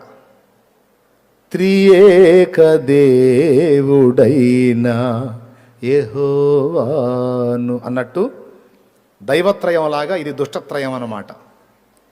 త్రయం 3, త్రయం అది. సరే, పక్కన పెడదాం ఆ విషయాన్ని. తర్వాత చదువు తల్లి. మృగము యొక్క ప్రతిమ మాటలాడునట్లును ఆ మృగము యొక్క ప్రతిమకు నమస్కారము చేయని వారిని హతము చేయునట్లును ఆ మృగము యొక్క ప్రతిమకు ప్రాణమిచ్చుటకై దానికి అధికారం ఇయ్యబడును. కాగా కొద్దివారు గాని గొప్పవారు గాని ధనికులు గాని దరిద్రులు గాని స్వతంత్రులు గాని దాసులు గాని అందరూ తమ కుడి చేతి మీదనైనను తమ నొసటి యందైనను ముద్ర వేయించుకొనున్నట్లును ఆ ముద్ర అనగా ఆ మృగము పేరైనను దాని పేరిటి సంఖ్య అయినను గలవాడు తప్ప క్రయ విక్రయములు అంటే కొనటం గాని అమ్మటం గాని చేయుటకు మరి ఎవనికి అధికారము లేకుండునట్లును అది వారిని బలవంతము చేయుచున్నది. ఓకేనా? బొమ్మ విగ్రహం లైన్లో తెస్తాడు, దానికి ప్రాణం ఉంటుంది, మామూలుగానే మాట్లాడుతుంటుంది. అన్ని ఏరియాల్లో వాడు ఉండేది, మళ్ళీ ఒక కేంద్రంలో వాడు ఉంటాడు మెయిన్లో. వాడి విగ్రహాలు అన్ని ప్రాంతాల్లో పెట్టబడతాయి. ఎవడన్నా మొక్కినా దానికి, మొక్కాల రిక్వెస్ట్ చేసినా దానికి, ఏదైనా సరే అది నీకు ఆన్సర్ చేస్తుంటుంది. అలాంటి సౌకర్యం అందుబాటులోకి తెస్తాడు వాడు. హలో, ఏ సినిమా నై, ఏ ఒరిజినల్ హై, అచ్చా సునో నైతో కామ్ ఖతం హోతా. దేవునికి స్తోత్రం, హల్లెలూయా. ఇది ఒరిజినల్గా జరగబోతున్న విషయం. ఆ తర్వాత ఇక భూ ప్రజలంతా వాడికి దాసులైపోతారు. సంఘం మాత్రం రివర్స్ అయింది. ఇక భూమి మీద వాడికి శత్రువులు ఎవరు? భూమి మీద వాడికి యుద్ధం ఎవరితో అంటే పరిశుద్ధులతో. ఎవరు పరిశుద్ధులు అంటే క్రీస్తు రక్తము చేత విమోచింపబడిన దేవుని సంఘము. అందరిని చెదరగొట్టేస్తాడు. నక్సల్స్ అడవిలోకి పోయి తలదాచుకున్నట్టు అంత్యకాలములో సంఘము అంత్య అబద్ధ క్రీస్తు చేత ఘోర శ్రమలు పొందుతుంది. ఆయన సంఘమునకేమి కాకుండా దేవుడు అద్భుతంగా కాపాడుకుంటాడు. ఎలా అంటే దానియేలు, షడ్రకు, మేషకు, అబేద్నెగోల ఉదంతం. షడ్రకు, మేషకు, అబేద్నెగోలను అగ్నిగుండంలో వెయ్యకుండానే ఆపగలడు దేవుడు. కానీ ఆపలా, అగ్నిలో పడనిచ్చాడు. కానీ అగ్ని వారికి ఏమీ చేయకుండా క్షేమంగా బయటికి తీసుకొచ్చాడు. ఒక మాట చెప్పనివ్వండి, అగ్నిలో పడకముందే దేవుడు ఆపొచ్చు. అలా ఆపటం వల్ల రెండు మనం లాస్ అవుతాం. నంబర్ 1, షడ్రకు, మేషకు, అబేద్నెగోల యొక్క తీర్మానంలోని స్థిరత్వం మనకు అర్థం కాదు. ఆ పరీక్షలో వాళ్ళు పాసా ఫెయిల్ అనేది మనకు అర్థం కాదు. నంబర్ 1. నంబర్ 2, అగ్నిగుండంలో వెయ్యబడకముందే వాళ్ళు ఆపబడ్డట్టయితే దేవునికి అంత మహిమ రాదు. దేవుని మహిమను జనం చూసే అవకాశం దొరకదు. సో ఈ రెండు కారణాలను బట్టి శిక్ష విధించనిచ్చాడు, అగ్నిలో వెయ్యనిచ్చాడు. అగ్నిలో వేసిన వాళ్ళు కూడా తెచ్చారు, వాళ్ళని లోపలికి ఇసిరిన వాళ్ళు తెచ్చారు ఆ అగ్ని దెబ్బకి. మరి రాజాజ్ఞ వాళ్ళని వేసేయండిరా అన్నాడు. వాళ్ళని వేయలే, కాలుతుంది సార్, అమ్మ ఈ మంటలేను సార్, వేయలేము సార్ అంటే వీళ్ళని వేసేయండిరా అంటాడు ముందు. అందుకని వాళ్ళని ఎత్తుకొని వేయటానికి పోయారు. వాళ్ళని విసిరేటప్పుడే ఆ అగ్ని శిఖలు ఉంటాయి కదా, వచ్చి తగిలినాయి, చచ్చిపోయారు అక్కడే. కానీ లోపల విసరబడ్డ వాళ్ళని మాత్రం అగ్ని ఏమీ చెయ్యలేదు. అగ్ని ఏడంతలై పడుచుండినను, అగ్ని ఏడంతలై పడుచుండినను, అగ్ని బలమును పంచలేదులే నీ ప్రియుల దేహాలను. అగ్ని బలము చల్లారెనే, శత్రు సమూహము అల్లాడెనే. అగ్ని బలము చల్లారెనే, శత్రు సమూహము అల్లాడెనే. నేను నీ స్వాస్థ్యమే, నీవు నా సొంతమే. నా స్తోత్ర బలులన్నీ నీకేనయ్యా. నేను నీ స్వాస్థ్యమే, నీవు నా సొంతమే. నా స్తోత్ర బలులన్నీ నీకేనయ్యా. నా హృదయాన కొలువైన యేసయ్యా, నా అణువణువు నిన్నే ప్రస్తుతించనే కీర్తనీయుడా. నా హృదయార్పణతో ప్రణమిల్లదనే నీ సన్నిధిలో పూజారుడా. నా హృదయార్పణతో ప్రణమిల్లెదనే నీ సన్నిధిలో పూజారుడా. నా హృదయాన కొలువైన యేసయ్యా. హల్లెలూయా. గట్టిగా చెప్పండి. ఏమండి ఎక్కడొచ్చాక అగ్నిలోకి వేయకుండా ఆపలేదు, కానీ అగ్ని వారిని ఏమీ చేయకుండా కాపాడాడు. దానియేలును సింహాల గుహలో వేయకుండా ఆపగలడు, కానీ ఆపలా. వేయనిచ్చాడు. కానీ సింహములు దానియేలుకు ఏ హాని చేయకుండా తన దూతను పంపి అడ్డగించాడు. అంత్యకాల శ్రమలలో మనల్ని ఉండకుండా తీసుకెళ్తాడు అని కొంతమంది నమ్మారు. నో, ఉంచుతాడు. కానీ ఆ శ్రమలు మనల్ని ఏమీ చేయకుండా ఆయనే దానియేలు దేవుడై, షడ్రకు, మేషకు, అబేద్నెగోల దేవుడై కాపాడుకుంటాడు. ఏలియా దేవుడై పోషిస్తాడు. గట్టి కొట్టు, ఇప్పుడు కొట్టరు.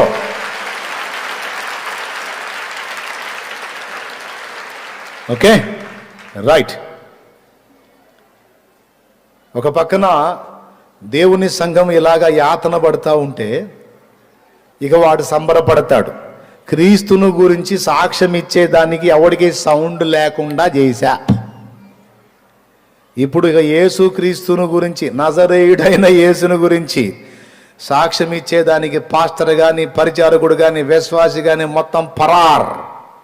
ఎవడైనా ఉన్న ముసుగులో ఉంటమే, ఎవడో బయటికి వచ్చే ప్రసక్తే లేదు. ఇక నాకు ఎదురు లేదని వాడు పండగ చేసుకుంటుంటాడు. వాడి కర్మగాలి ఇద్దరు సాక్షులు లైన్లోకి వస్తారు. యూదా దేశములో ఇద్దరు సాక్షులు వాయిస్ రేజ్ చేస్తారు. వాళ్ళు నోరు తెరిచి మాట్లాడతారు, భూప్రజలారా, ఇప్పుడు మీరు చూస్తున్నవాడు నిజమైన క్రీస్తు కాదు, వీడు అబద్ధ క్రీస్తు. నిజమైన క్రీస్తు ఎవరో తెలుసా? సిలువలో ప్రాణం పెట్టి తిరిగి లేచిన నజరేయుడు యేసే.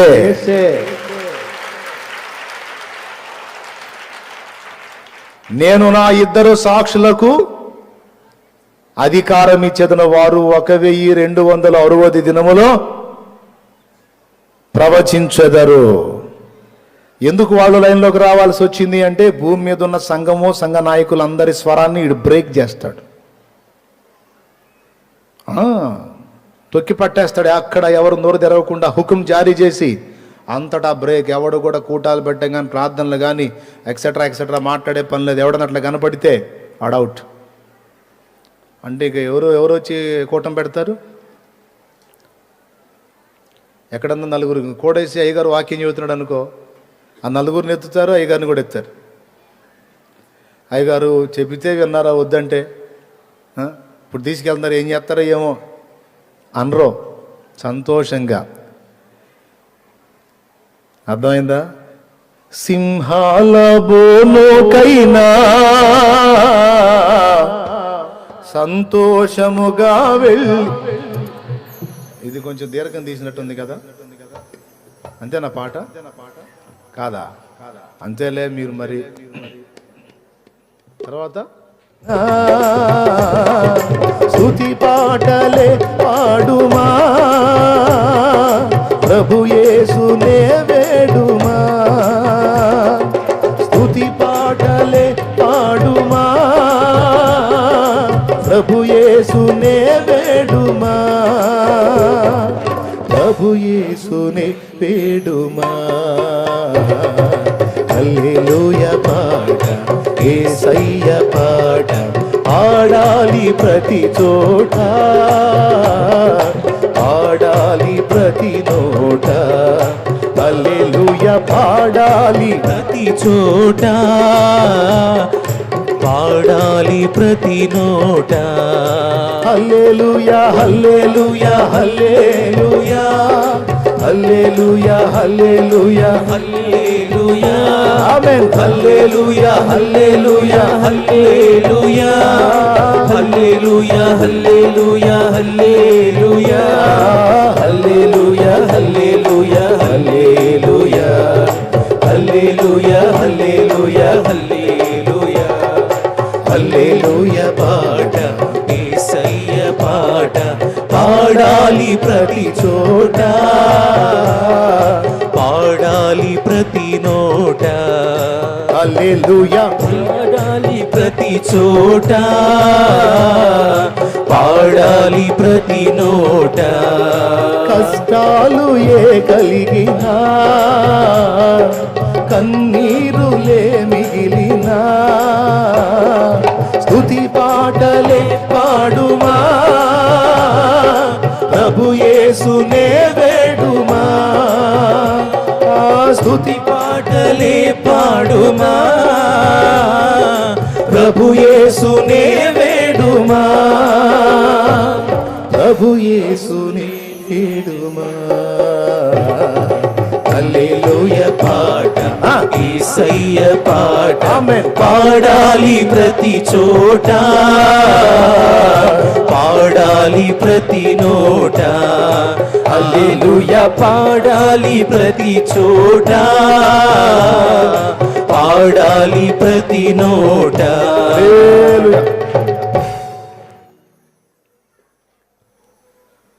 అని పాడుకుంటూ వెళ్తారు.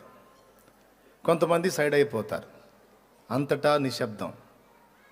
అందరినీ ఆపేశానని వాడు పండగ చేసుకుంటూ ఉంటాడు. ఈలోపు యెరూషలేములోంచి మళ్ళా స్వరం లేచింది. ఇద్దరు సాక్షులు ప్రవచించటం మొదలు పెడతారు. ఆ ఇద్దరు సాక్షులు ఎవరు అన్న దాని మీద బోల్డ్ అంతా వ్యవహారం ఉంది.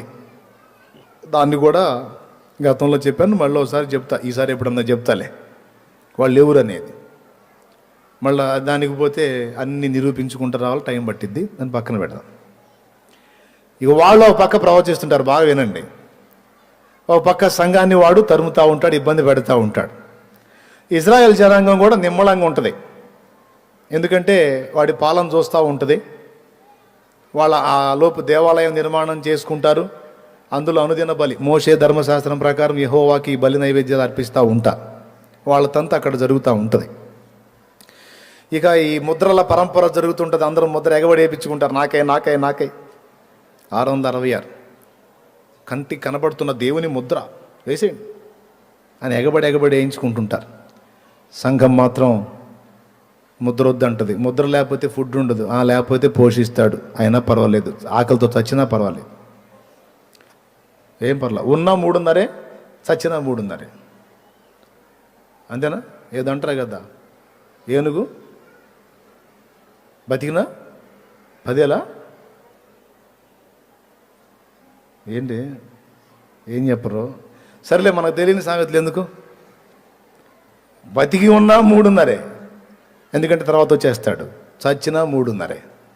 కాబట్టి ఏమైనా మాకు ఇబ్బంది లేదు. ముద్ర మాత్రం వేయించుకో. ఏడ్చారు అట్టయితే చావండి ఆకలితోనే అందరూ ముద్ర వేయించుకుంటారు. ఇందులోనే నకిలీ క్రైస్తవులు కూడా లైన్లోకి వెళ్తారు. బ్రదర్, ఏంటి బ్రదర్ నువ్వు? ఏముంది బ్రదర్, మరి ఏం ఒరిగింది? ఎప్పుడో ఆయన వస్తాడు, ఎప్పుడో చేస్తాడని ఎదురు చూస్తూ ఉంటే ఇప్పుడు ఆకలితో తెచ్చేటట్టున్నాం. కాబట్టి నేను ఉండలేను లేదు బ్రదర్, నా ఫ్యామిలీ ఇబ్బంది పడుతుంది, అందుకని నేను వేయించుకొచ్చుకున్నాను. నా మాట నువ్వు కూడా వేయించుకో బ్రదరు. వద్దులే, నువ్వు వేయించుకున్నాక చాలు. నువ్వే వాడు పెట్టేని తిని బాగా బతుకు ఇక్కడే, నాకు మాత్రం వద్దు అని సత్క్రైస్తవుడు వెళ్ళిపోతాడు. అబద్ధ క్రైస్తవుడేమో, నకిలీ క్రైస్తవుడేమో సర్దుకుంటాడు. ఏది ముద్ర వేయించుకుంటాడు. ముద్ర వేయించుకొని హాయిగా అన్ని తెచ్చుకొని ఆనందం చేసుకుంటూ ఉంటే 5వ దూత బోర ఊదుతాడు. అగాధము తెరవబడి, అంతకుముందు వారంలో చూపించా, తేళ్ల వంటి జీవులు, మిడతల వంటి జీవులు తేలుకున్నట్టు కొండి, సింహపు కోరలు, స్త్రీల జుట్టు, ముఖం, యుద్ధానికి సిద్ధపరచబడిన రథాశ్వం అంత ఎత్తు. మరి బాగా పరిగెత్తాలి కదా. అది ఇక దొరికినోడల్లా, ఏది ముద్ర వేయించుకున్నోడికి కాటేస్తుంటాయి. మరి ఆయన ఊరుకుంటాడేంది?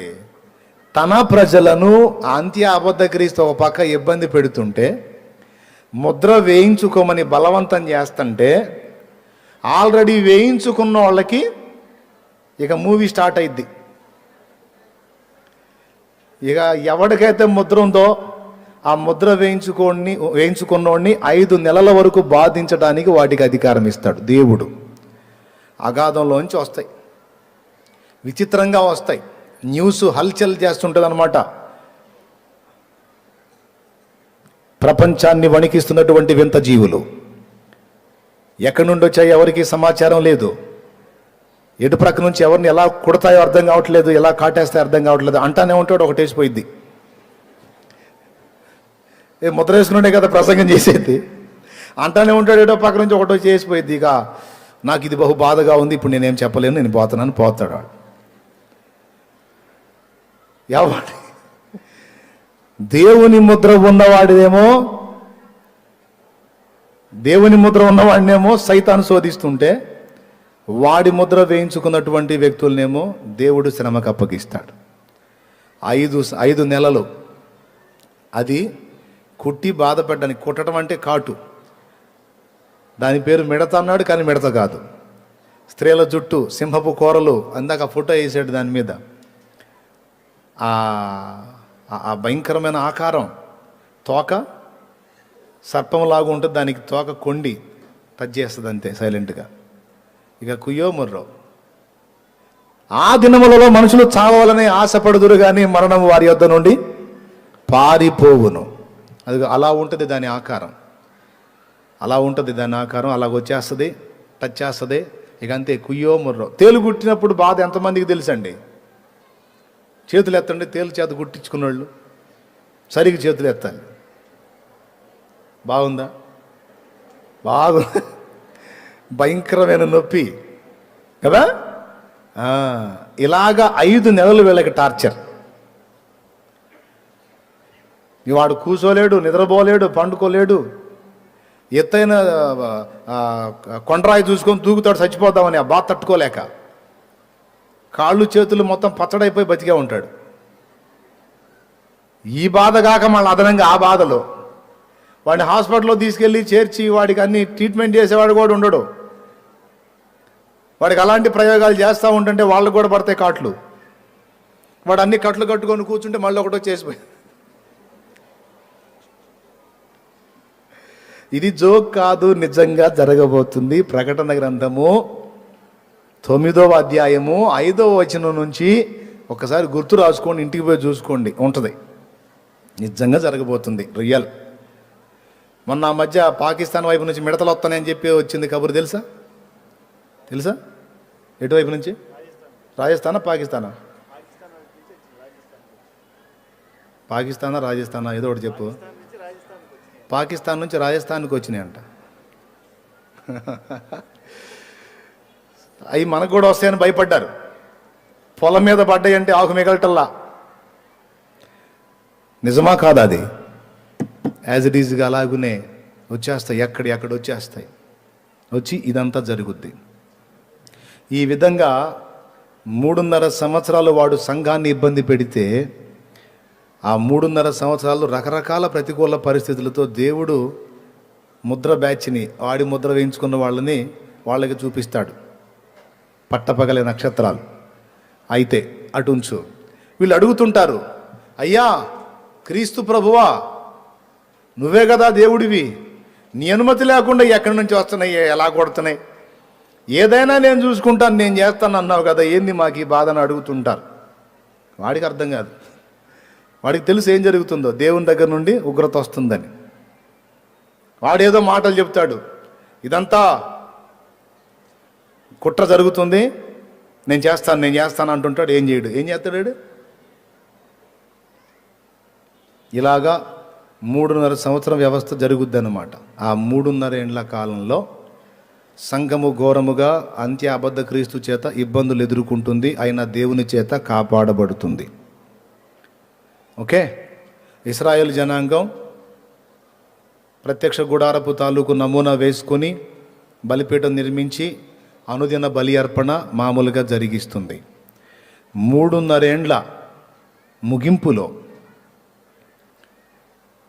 ఈలోపు సంఘమంతా మౌనంగా ఉంటే 2 సాక్షుల ద్వారా భూమి మీద క్రీస్తుకు సాక్ష్యం ఉంటానే ఉంటుంది. క్రీస్తుకు సాక్ష్యం లేకుండా ఉండదు. అంతా నోరు మూపించాను అనుకోగానే 2 సాక్షులు లెగుస్తారు. వాళ్ళని అడ్డగించడానికి ఎవడి వల్ల కాదు, ఎందుకంటే వాళ్ళకు కూడా అతీత శక్తులు ఇస్తాడు దేవుడు. వాడిని ముట్టడానికి ఎవడికి కూడా దమ్ము ఉండదు అన్నమాట. వాళ్ళని పాడు చేయడానికి ఎవడికి దమ్ము ఉండదు, అంత పవర్ ఇస్తాడు వాళ్ళకిద్దరికి. ఇక వాళ్ళు మండుతూ ఉంటారు, ప్రపంచం మొత్తాన్ని హెచ్చరిక చేస్తూ ఉంటారు, ప్రజలారా వీడిని నమ్మకండి, నజరేయుడుగు యేసే నిజరక్షకుడు, నజరేయుడుగు యేసే క్రీస్తు, వీడు అబద్ధ క్రీస్తు అని సాక్ష్యం ఇస్తారు. చివరికి వాళ్ళను కూడా యుద్ధం చేసి వాళ్ళని చంపుతాడు. చంపిన తర్వాత ఎవరు? వీడు. ఎందుకంటే అందరు నోరు మూస్తే ఎళ్ళగొడవేందని వాళ్ళని చంపటానికి అక్కడున్న స్థానికులు అంటే ఇజ్రాయేలీయులు కూడా సహకరిస్తారు. వేసేస్తాడు 2. అంటే దేవుడు అనుమతి, చనిపోవటానికి ఇస్తాడు. వాళ్ళు చనిపోతారు, వాళ్ళ శవాలు భూమి మీద ఉంటాయి. ఇప్పటిదాకా మనమంతా ఇన్ని బాధలు పడటానికి వీళ్ళే కారణం అంటాడు వాడు. ఎవరు? అసలు ఇన్ని బాధలు మనం పట్టడానికి వీళ్ళే కారణం ప్రజలారా అంటే వాళ్ళు చచ్చిపోయారుగా, ఇప్పుడు మనం ఫంక్షన్ చేసుకుందామని ఒకరికొకరు కట్నములు పంపుకుంటారు. ఒకరికొకరు బహుమతులు పంచుకుంటారు. మన శత్రు శేషం నశించిపోయింది, ఇక ఆ క్రీస్తు పాలనలో మనం అద్భుతంగా ఉండబోతున్నాం. ఇంతవరకు మనం పడ్డ బాధలన్నిటికీ ఆ ఇద్దరు వాళ్లే కారణమంట, వాళ్ళు కూడా చచ్చిపోయారు, ఇక మనకి ఏ ఇబ్బంది లేదు అని ఒకరికొకరు కట్నములు పంపుకొందురు అన్నాడు. అయిందా? వాళ్ళు చూస్తూ ఉండగానే 3.5 దినములైన తరువాత చచ్చిపోయారు కదా, వాళ్ళ శవాలు వీధిలో ఉన్నాయి కదా, పడిపోయి ఉన్నాయి కదా, వాళ్ళ శవాలు అట్లనే పెట్టి వీళ్ళు ఫంక్షన్లు చేసుకుంటుంటారు. చూస్తూ ఉండగానే 3.5 దినం అయిన తర్వాత ఆ శవములు కాళ్ళుని దిగ్గున లేచి నిలబడతారు. ఆ ఇద్దరు సాక్షులు లెగుస్తారు. మళ్ళా వీళ్ళు బెత్తరపోతారు, ఇదేదో చచ్చిపోయిన వాళ్ళు మళ్ళీ బతికారని. అంతే, చూస్తుండగానే వాళ్ళు ఆరోహణమై వెళ్ళిపోతారు. ఓకే, తరువాత ఇశ్రాయేలు అర్పిస్తున్న అనుదిన బలికాండని వీడు గమనించి, అంతటా అందరూ నా బొమ్మ పెట్టి మొక్కుతుంటే మీరేందిరా యెహోవాకు మొక్కుతున్నారు, నేనే దేవుణ్ణి, యెహోవా లేదు, ఏం లేదు, ఇక్కడ కూడా నా బొమ్మే పెట్టాలి, ఇక్కడ కూడా నాకే మొక్కాలి అని,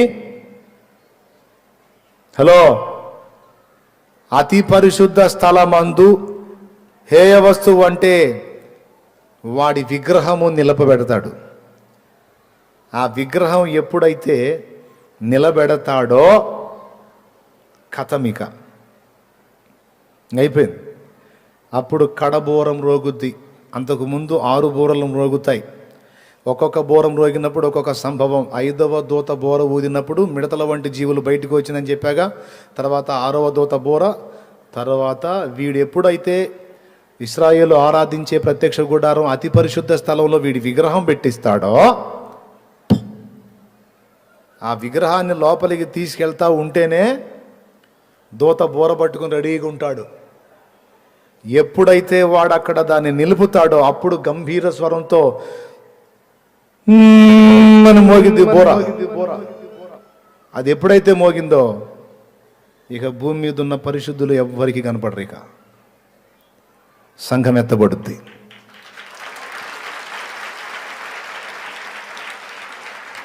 హల్లెలూయా.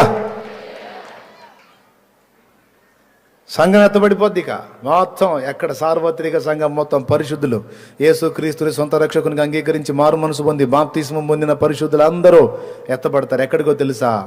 మధ్యాకాశానికి. ఎందుకో తెలుసా? అక్కడ వచ్చేసాడు రారాజు, వచ్చేసాడు రాజాదిరాజు, అక్కడ ఉన్నాడు. ఇంటికాడ గుడారం దగ్గర నుండి ఇస్సాకు పొలములోకి వచ్చాడు. తనున్న ప్రదేశం నుండి రెబెకా పొలములోనే ఇస్సాకును కలుసుకున్నట్టు, భూమి మీద నుండి సంఘం, పరలోకము నుండి ప్రభువు ఇద్దరు మధ్యాకాశంలో కలుసుకుంటారు. జాగ్రత్త జాగ్రత్త, నొప్పులు, చేతులు నొప్పులు, మళ్ళీ ఇబ్బంది.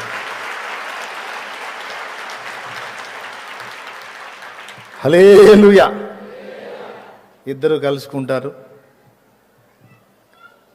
ఇంకా వెళ్ళిపోతారు పరలోకానికి. వెళ్ళిపోయి న్యాయపీఠపు తీర్పు ముందు,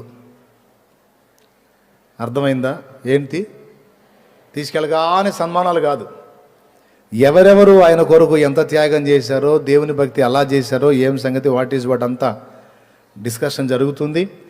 ఎవరి త్యాగం ఎంత అనేది అంతటికి కొలత ఉంటుంది.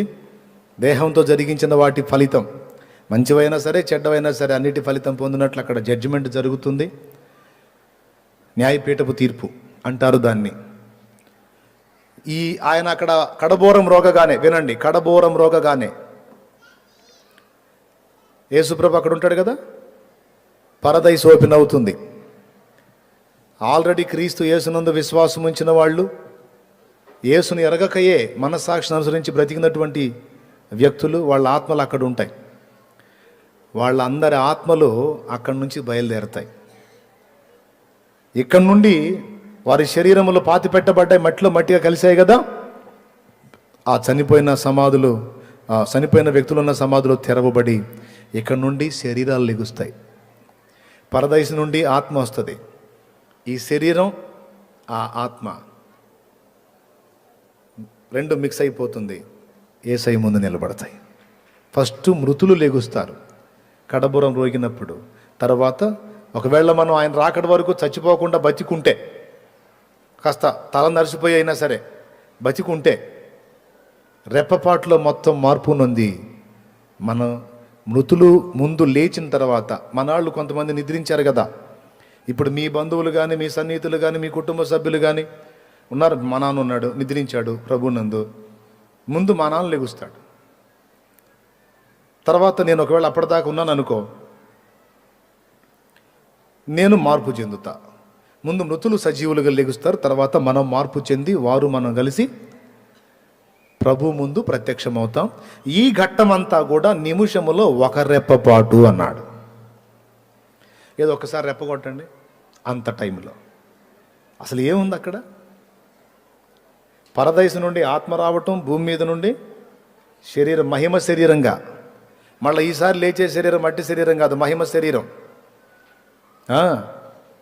ఆ మహిమ శరీరం లెగుస్తుంది, అక్కడి నుంచి ఆత్మ వస్తుంది, మొత్తం కలిసి మిక్స్ అయిపోయి ప్రభు ముందు నిలబడతాం. ఇదంతా నిమిషములో ఒక రెప్పపాట్లో. కాబట్టి కోల్పోయిన మీ వారిని గురించి చింత అక్కర్లేదు, టైం దగ్గరకు వచ్చింది, మొత్తం లెగుస్తారు. మళ్ళా నిన్నే తిడతారు, ఎవడు ఆడమన్నాడు అంతసేపు, ఆయన మొత్తుకుంటానే ఉన్నాడుగా, శాలేమన్న మొత్తుకొని చెబుతానే ఉన్నాడుగా, మళ్ళీ మేము లెగుస్తామని అంటారు. ఇటు అనుకోలేదులే, విన్నాలే కానీ 4-5 సార్లు వాక్యాలు విన్నాలే కానీ నువ్వు నిజంగా లెగుతావు అనుకోలా. సరే ఇప్పుడు ఎందుకు ఇలా ఏడిపోయి పా, అదిగా వచ్చాడు పెద్ద ఆయన. దేవునికి స్తోత్రం చెప్పు గట్టిగా, చెప్పు గట్టిగా చెప్పు.